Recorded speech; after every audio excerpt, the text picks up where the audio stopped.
आज ये जो किसान तथाकथित अपने को कह रहे हैं, ये वही सब्सिडी प्राप्त किसान हैं, वही करोड़पति अरबपति प्राप्त किसान हैं। इनको तो जो करोड़ों रुपए इनको मिलते थे कांग्रेस राज में, वो बंद हो गए।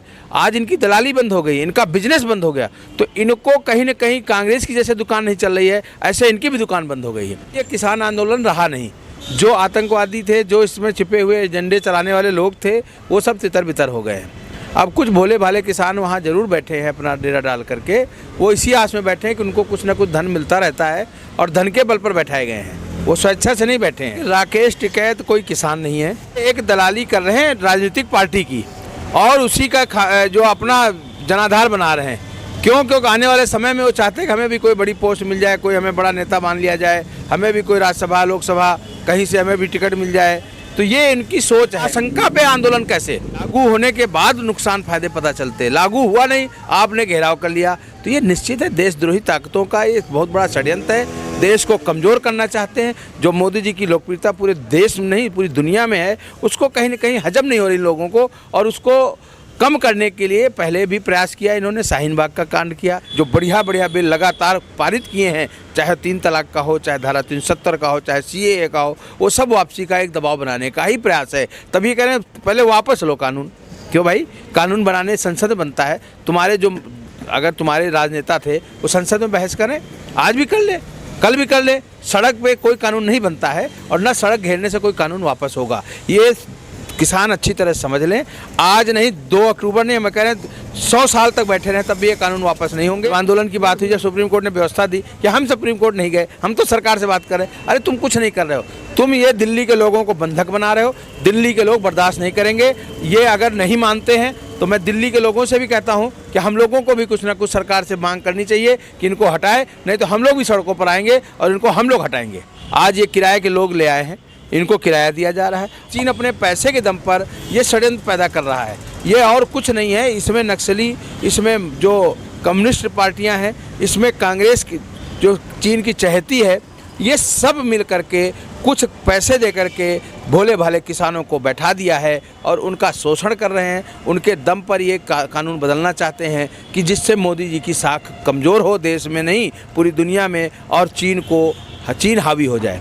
तो ये चीन के इशारे पे हो रहा है और कुछ नहीं। मैं तो कह रहा हूँ इसकी CBI जांच हो, अंतर्राष्ट्रीय स्तर पर जांच हो। रिहाना है, चाहे जितने लोगों ने अभी ट्वीट किया है, ये वही चीन के पिट्ठू लोग हैं। इनको कोई मतलब नहीं, कुछ नहीं जानते हैं, कल के बच्चे हैं, इनको पता ही नहीं किसान होता क्या है। ये छिछोरापन बंद होना चाहिए कांग्रेस में। कांग्रेस के सलाहकार भी वैसे मुझे लगते हैं, और जितनी जल्दी राहुल और प्रियंका इस कांग्रेस को छोड़ देंगे, कांग्रेस का भला तभी से शुरू होगा। जिसने जब दिल्ली के किसानों को किसान माना ही नहीं, जो मुआवजा देना चाहिए तो मुआवजा नहीं दिया है, यहाँ पर जो भी योजनाएं केंद्र की हैं वो लागू नहीं है, तो इस सरकार को तो मैं सरकार मानता ही नहीं हूँ। ये तो NGO थी, सरकार बन गई है गलती से, लोगों की गलती से नतीजा है ये लोग। और इसलिए इनको पता ही नहीं कि क्या करना चाहिए क्या नहीं करना चाहिए। ये उन किसानों का समर्थन करो, अपने दिल्ली के किसानों का तो इन्होंने हक दिया नहीं है। तो ये दिल्ली की व्यवस्था देख ले। नमस्कार, मैं ऋषभ अवस्थी और आप देख रहे हैं O News। आज हमारे साथ जुड़े हुए प्रेम कुमार शुक्ला जी, जो पॉलिटिकल एनालिस्ट है। सर, आपका बहुत बहुत स्वागत है। बहुत बहुत धन्यवाद आपका O News का। जी, मैं आपसे सर समझना चाहूँगा कि आज जिस तरह से जो दिल्ली पुलिस है और उनकी जो एजेंसीज है, उनको इस तरीके के इनपुट मिल रहे थे कि 26 जनवरी की तरह ही 6 फरवरी को भी इस तरह की कोई साजिश रची जा रही है देश विरोधी तत्वों के द्वारा, जो पूरी की पूरी तरह से जो हमारी फोर्सेज उन्होंने नाकाम कर दिया है। आप इसे कैसे देखते हैं? देखिए, जो घटना 26 जनवरी को हो गई है, वो घटना देश के माहौल को देखते हुए, देशभक्ति को देखते हुए, हमारी जो पुलिस व्यवस्था ने सोचा कि चलो देशभक्त किसान हैं, वो अपनी भावनाएं प्रदर्शित करना चाह रहे हैं ट्रैक्टर माध्यम से। अगर उन्हें 1% भी आशंका होती कि इस तरह की जो काराना हरकत करेंगे, लाल किले पर जाएंगे और इस तरह देश विरोधी कृत्य होगा, तो वो छूट नहीं मिलती। और यही कारण है कि जब 6 तारीख को उन्होंने धमकी दी कि हम ऐसे ही हरकत करेंगे, ऐसा ही काम करेंगे, चक्का जाम करेंगे, तो हमारी पुलिस व्यवस्था ने सारा वहाँ पर रखा व्यवस्था और इन पर निगरानी रखी। और असामाजिक तत्व जब से 26 जनवरी घटना हुई भाग चुके हैं, वो छिपे हुए हैं, उनको ढूंढ कर लाया जा रहा है। और ये किसान आंदोलन रहा नहीं। जो आतंकवादी थे, जो इसमें छिपे हुए एजेंडे चलाने वाले लोग थे, वो सब तितर बितर हो गए हैं। अब कुछ भोले भाले किसान वहाँ जरूर बैठे हैं अपना डेरा डाल करके, वो इसी आस में बैठे हैं कि उनको कुछ ना कुछ धन मिलता रहता है और धन के बल पर बैठाए गए हैं। वो स्वेच्छा से नहीं बैठे हैं। तो ये बिल्कुल भी जो हमारा पुलिस प्रशासन है उनको पता चला है और इसीलिए शक्ति दिखाने का नतीजा है कि आज कोई भी घटना और दुर्घटना कुछ नहीं हुई और पूरे देश में कहीं नहीं हुई। जी सर, मैं आपसे समझना चाहूँगा जो कांग्रेस है उसकी जो डूबती हुई नाव थी, क्या उसको बचाने के लिए आज ये किसान आंदोलन का सहारा लिया जा रहा है? देखिए, कांग्रेस पहले तो आप देखिए 70 सालों में क्या किया उसने बहुत सारे लोगों को पाला पोसा है। आज ये जो किसान तथाकथित अपने को कह रहे हैं, ये वही सब्सिडी प्राप्त किसान हैं, वही करोड़पति अरबपति प्राप्त किसान हैं जिनको पैसा मिलता रहा और कांग्रेस इन्हीं के वो जो है कर्ज माफ़ी के नाम पर इन्हीं के पेट भरती रही है। आज वो मिलना बंद हो गया है। जी। मोदी जी ने जो स्कीम निकाली वो छोटे गरीब किसानों के लिए निकाली है। 6,000 रुपये उसको ज़रूरत है, इनको 6,000 से मतलब नहीं है। इनको तो जो करोड़ों रुपए इनको मिलते थे कांग्रेस राज में वो बंद हो गए। आज इनकी दलाली बंद हो गई, इनका बिजनेस बंद हो गया। तो इनको कहीं ना कहीं कांग्रेस की जैसे दुकान नहीं चल रही है, ऐसे इनकी भी दुकान बंद हो गई है। तो ये दोनों मिल गए हैं और एक दूसरे का सहारा बनना चाहते हैं और सहारा बन करके चुनी हुई सरकार को, बहुमत की सरकार को, लोकतांत्रिक तरीके को जो है कहीं ना कहीं उसकी लोकतंत्र को पटरी से उतारने का प्रयास है ये, और कुछ नहीं है। जी सर, मैं आपसे समझना चाहूँगा कि जो राकेश टिकैत है वो कह रहे हैं ये आंदोलन जो है वो अक्टूबर तक चलेगा और इसी तरह से हम रोड बंद करके रखेंगे। आप इस मामले को कैसे देखते हैं? देखिए, राकेश टिकैत कोई किसान नहीं है, ये कुछ पार्टियों के नेता हैं, दलाली करते रहे हैं। पहले भी लोक दल इनका पहले था, इस कांग्रेस में भी रहे, सपा में, बसपा में। तो ये एक दलाली कर रहे हैं राजनीतिक पार्टी की और उसी का जो अपना जनाधार बना रहे हैं। क्योंकि आने वाले समय में वो चाहते हैं कि हमें भी कोई बड़ी पोस्ट मिल जाए, कोई हमें बड़ा नेता मान लिया जाए, हमें भी कोई राज्यसभा लोकसभा कहीं से हमें भी टिकट मिल जाए। तो ये इनकी सोच है और इसके लिए वो अपना योगदान दे रहे हैं और भोले भले किसानों को जो भावनाओं के नाम पर भड़का रहे हैं। इन्हें यही नहीं पता है कि बिल में क्या नुकसान है। जब केंद्र सरकार ने साफ साफ कह दिया कि आप 1.5 साल तक हम रोक देते हैं, आप पहले बिलों को देख लो, समझ लो। मेरा तो मानना था कि कोई भी कानून पहले लगे, तो लगने के बाद उसका नुकसान और लाभ होता है। आशंका पे आंदोलन कैसे? मेरा ये बहुत बड़ा सवाल है कि कोई भी कानून को आशंका पर नहीं आप करना चाहिए। लागू होने के बाद नुकसान फायदे पता चलते, लागू हुआ नहीं, आपने घेराव कर लिया। तो ये निश्चित है देशद्रोही ताकतों का एक बहुत बड़ा षड्यंत्र है। देश को कमज़ोर करना चाहते हैं। जो मोदी जी की लोकप्रियता पूरे देश में नहीं पूरी दुनिया में है, उसको कहीं ना कहीं हजम नहीं हो रही लोगों को, और उसको कम करने के लिए पहले भी प्रयास किया इन्होंने। शाहीन बाग का कांड किया, इससे पहले लगातार प्रयास कर रहे हैं और उसी के क्रम में ये बड़ा प्रयास है। जी, जैसे आपने शाहीन बाग की बात की तो मैं समझना चाहूँगा कि जो शाहीन बाग में जिस तरह से आंदोलन को कहा जा रहा था कि जो देश विरोधी ताकतें उन्होंने हैक कर लिया था, ऐसा ही दावा इस आंदोलन में भी कुछ लोग कर रहे हैं। तो आपको इस पूरे मामले को देख के क्या लगता है? बिल्कुल मुझे सही लगता है, क्योंकि इसमें जो मांगे उठ रही हैं, आप शाहीन बाग में जो लोग ने गलत किया था उनको जेल हो गई, दंगा किया था उनको जेल हो गई, उनको छुड़ाने की बात कह रहे हैं। तो ये किसानों की बात तो हुई नहीं। बिल में क्या गलत है ये बता नहीं पाया आज तक। 13 मीटिंगें इनकी हो चुकी हैं केंद्रीय मंत्री से, और कितनी मीटिंगें कराएंगे? तो ये बिल वापस लेने का एक ही मात्र फार्मूला है कि अगर इस तरह से दबाव बनाकर एक बिल वापस होगा तो जो इस सरकार ने इस बार इस कार्यकाल में जो बढ़िया बिल लगातार पारित किए हैं, चाहे 3 तलाक का हो, चाहे धारा 370 का हो, चाहे CAA का हो, वो सब वापसी का एक दबाव बनाने का ही प्रयास है। तभी कह रहे हैं पहले वापस लो कानून। क्यों भाई? कानून बनाने संसद बनता है। तुम्हारे जो अगर तुम्हारे राजनेता थे वो संसद में बहस करें, आज भी कर ले, कल भी कर ले। सड़क पे कोई कानून नहीं बनता है और ना सड़क घेरने से कोई कानून वापस होगा। ये किसान अच्छी तरह समझ लें।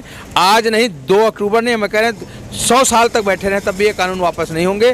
कानून में संशोधन होने का हमेशा गुंजाइश रहती है। संशोधन जितने चाहो उतने करा सकते हो। कोई कानून अगर पारित हो गया है तो वो वापस नहीं लेना चाहिए। मेरा मानना है कि बिल्कुल भी सरकार को कोई भी कानून वापस लेने का अधिकार नहीं है। कानून बनने के बाद तो जनता का कानून उससे हो जाता है, वो सरकार का उससे हो जाता है। अगर गलत है तो हमारे पास सुप्रीम कोर्ट है, वहाँ जाए, वहाँ पर उसको करें, रिव्यू कराएं। सुप्रीम कोर्ट रिव्यू कर सकता है, सुप्रीम कोर्ट का पावर है।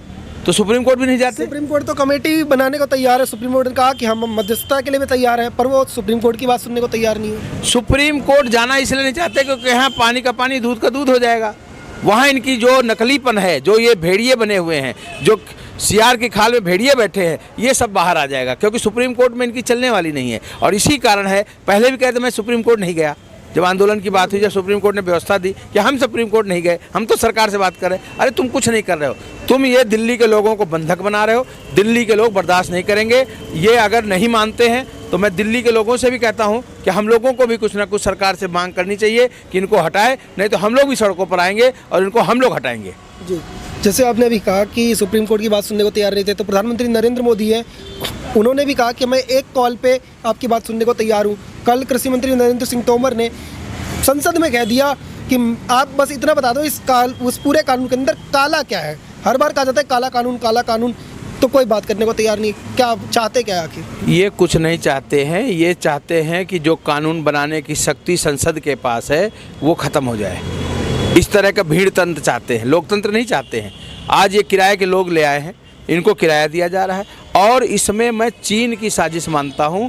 जिस तरह से पूरे विश्व में घटनाक्रम हो रहे हैं, चाहे रशिया में आप आंदोलन देख लीजिए, इससे पहले अमेरिका में आंदोलन हुआ, इससे पहले अभी म्यांमार में तख्ता पलट हुआ है, तो ये चीन को अपना खतरा दिख रहा है। चीन का विरोध करने वाले जो राजनेता थे, चाहे वो ट्रंप जी हों, चाहे पुतिन जी हों, चाहे मोदी जी हों, इनका गठजोड़ बना था और चीन को डर लग गया था। आज चीन अपने पैसे के दम पर ये षड्यंत्र पैदा कर रहा है, ये और कुछ नहीं है। इसमें नक्सली, इसमें जो कम्युनिस्ट पार्टियां हैं, इसमें कांग्रेस की जो चीन की चहेती है, ये सब मिल करके कुछ पैसे दे करके भोले भाले किसानों को बैठा दिया है और उनका शोषण कर रहे हैं। उनके दम पर ये कानून बदलना चाहते हैं कि जिससे मोदी जी की साख कमज़ोर हो, देश में नहीं पूरी दुनिया में, और चीन हावी हो जाए। तो ये चीन के इशारे पे हो रहा है और कुछ नहीं। मैं तो कह रहा हूँ इसकी सीबीआई जांच हो, अंतर्राष्ट्रीय स्तर पर जांच हो, और जितने किसान हैं इनके सबके आई कार्ड वेरीफाई हो, इनके किसान क्रेडिट कार्ड वेरीफाई हो।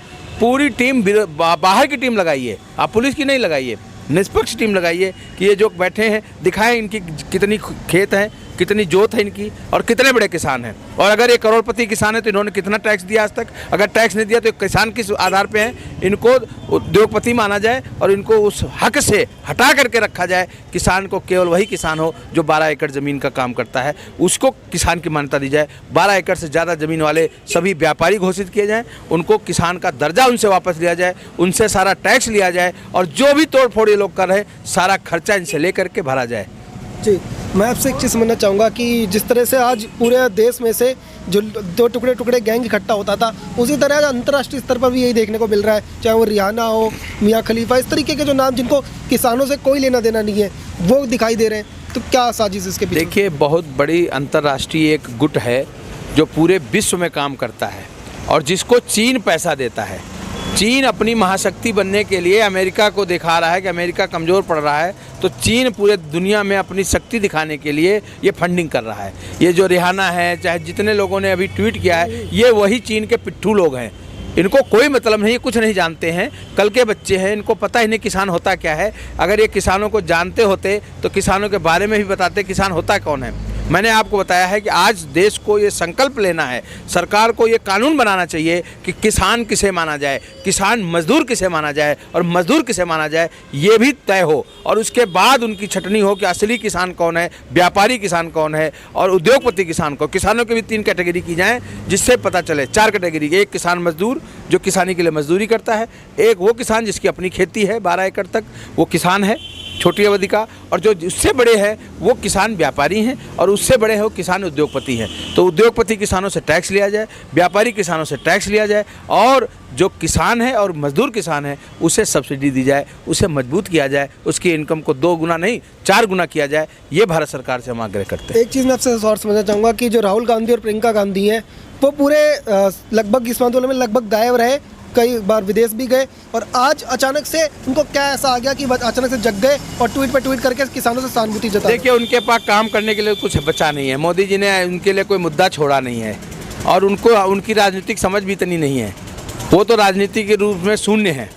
ये मैं कांग्रेसियों के विवेक पर छोड़ता हूँ कि पता नहीं क्यों कांग्रेस में उनको इतना सम्मान दे रहे हैं।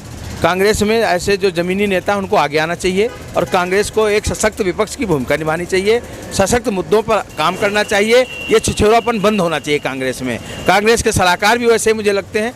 कांग्रेस जो आज 100 वर्ष पुरानी पार्टी है, जिसने अंग्रेज़ों से लोहा लिया, जिसने देशभक्तों को पैदा किया, जिसने बहुत सारे आपके स्वाधीनता संग्राम सेनानियों को पैदा किया, आज उनके बारे में किसी को कुछ नहीं पता है, उनके बारे में कोई चर्चा नहीं होती है, उनके आदर्शों को दूर दूर तक भूल गई है, और तुष्टीकरण और उच्छृंखलता उसके नेचर में आ चुका है। इसलिए कांग्रेस पार्टी नहीं रह गई, एक पार्टी के नाम पे आंदोलन, एक दिखावा रह गई है और उस दिखावे से हटना चाहिए। और जितनी जल्दी राहुल और प्रियंका इस कांग्रेस को छोड़ देंगे, कांग्रेस का भला तभी से शुरू होगा।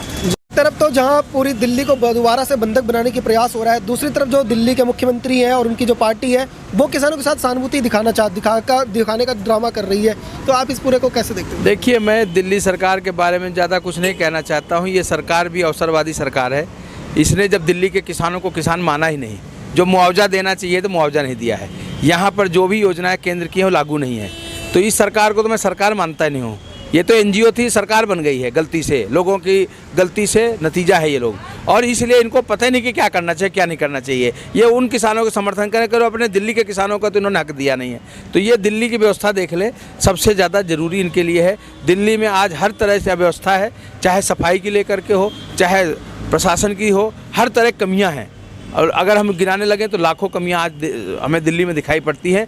दिल्ली को बंगाल बना दिया गया है, कलकत्ता की तरह शहर हो गया है दिल्ली, जबकि ये दिल्ली को आज विश्व की सबसे आधुनिक राजधानियों में बनना चाहिए था। कोई इनके पास योजना नहीं, कोई रोड मैप नहीं है, कोई इनके पास व्यवस्था नहीं है और कोई धन खर्च नहीं करना चाह रहे हैं। आज एमसीडी में वेतन देने के लिए पैसे नहीं हैं, वो व्यवस्था किसकी थी? सरकार को एमसीडी को भेजना चाहिए। अगर नहीं है तो उस पर चर्चा करनी चाहिए।